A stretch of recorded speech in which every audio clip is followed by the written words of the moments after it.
What do you want in your life?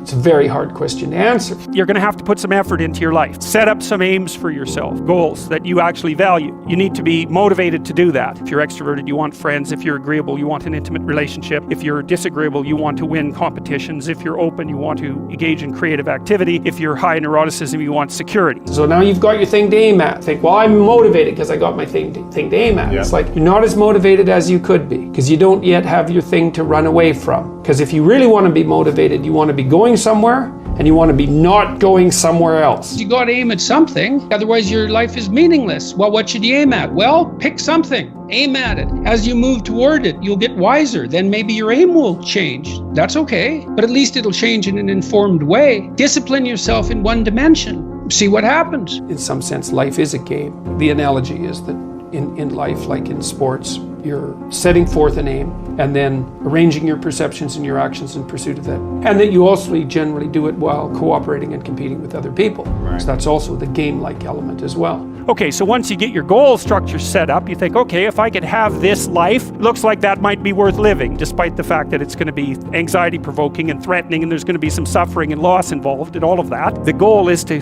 have a vision for your life such that, all things considered, that justifies your effort. Put yourself in the right frame of mind. Treat yourself like you're someone responsible for helping. You're someone that you are responsible for helping. So what that means is you have to start from the presupposition that despite all your flaws and insufficiencies, that it's worth having you around and that it would be okay if things were better for you. It's like if you want to have everything you could possibly want and more, then be a good person. The better a person you are, the more likely that is to happen. That doesn't mean that you're completely protected against getting cut off at the knees, but there's no better strategy. Then what do? Well, then you turn down to the micro routines. It's like, okay, well, this is what I'm aiming for.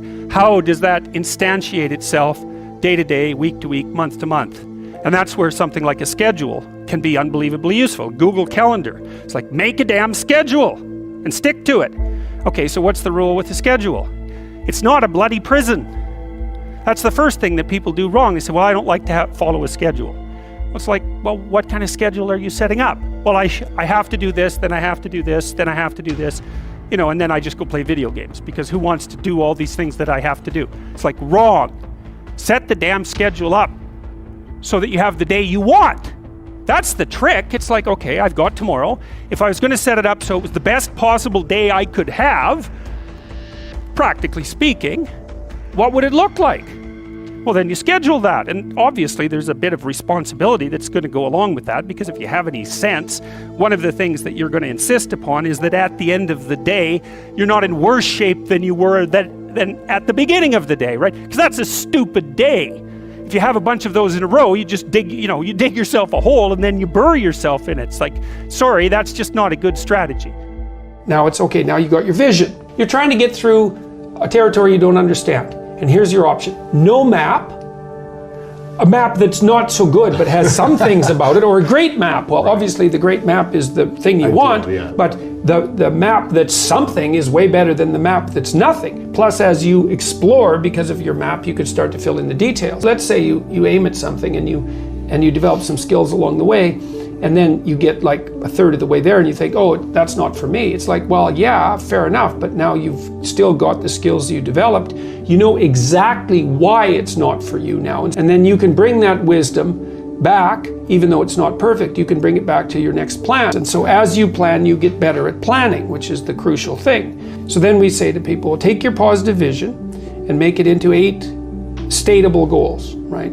So, and then rank them in a hierarchy, break the goals into incremental goals so that you have a reasonable probability of succeeding within some time frame. That's the other thing. You have to parameterize it with regards to time frame. That's right. And when you're in the zone, you're expanding your skills in a manner that's intrinsically rewarding because you're succeeding. And so you want to set, if you're good to yourself, you think, okay, I need to set a goal, but I need to set a goal that someone as stupid and useless as me could probably attain if they put some effort into it. Right. And then you've got it perfectly, because it's not so high that it's grandiose or impossible, that you fail necessarily and then justify your bitterness. Well, I set a goal and I didn't attain it, so I'm not going to set any more goals. Right. It's like, no, you set a goal that was inappropriate. And you're playing a trick on yourself because you wanted to fail so that you could justify not having to try, which isn't helpful. You're still going to be a victim. It's like, there's no way out of that, man.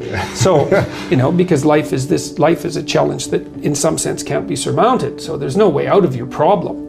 But there are certainly proper ways of dealing with it. And then the next thing is, okay, you need a rationale for them, because you're going to have doubts and people are going to put up obstacles. Why would it be good for you? Okay. Why would it be good for your family if you attain that goal? Why would it be good for the broader community? Because if it's a good goal, it should be good for you. That's fine. But if it's a really good goal, it should be good for you in a way that's good for other people. Win-win-win. Yes, exactly. And if you're going to decide what your goals are, why not set up the ones that benefit the largest number of people simultaneously? Yeah. Yes, and if you can do that, you should start with your own concerns, because you have to take care of yourself. Basic needs first. Yes, put your own Family. Oxygen mask on, then put your child's oxygen Community. mask on. Yeah, right. And then you can, as you build up the basis of competence locally, you might develop enough skills so that you can expand that outward. And it also gives your goal a certain amount of nobility. And so if someone challenges you and says, well, why are you doing that?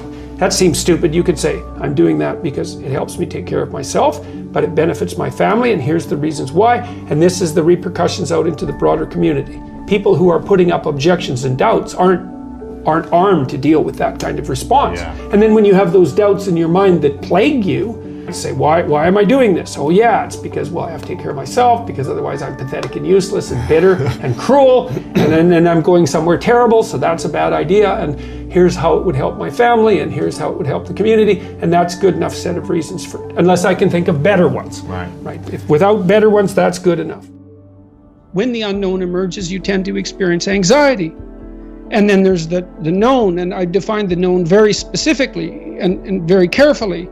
The known is the place you are when what you're doing produces the results you want.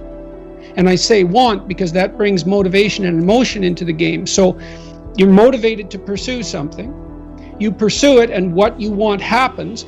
Not only do you get what you want, but you get validation for the structure that governs your perceptions and your actions.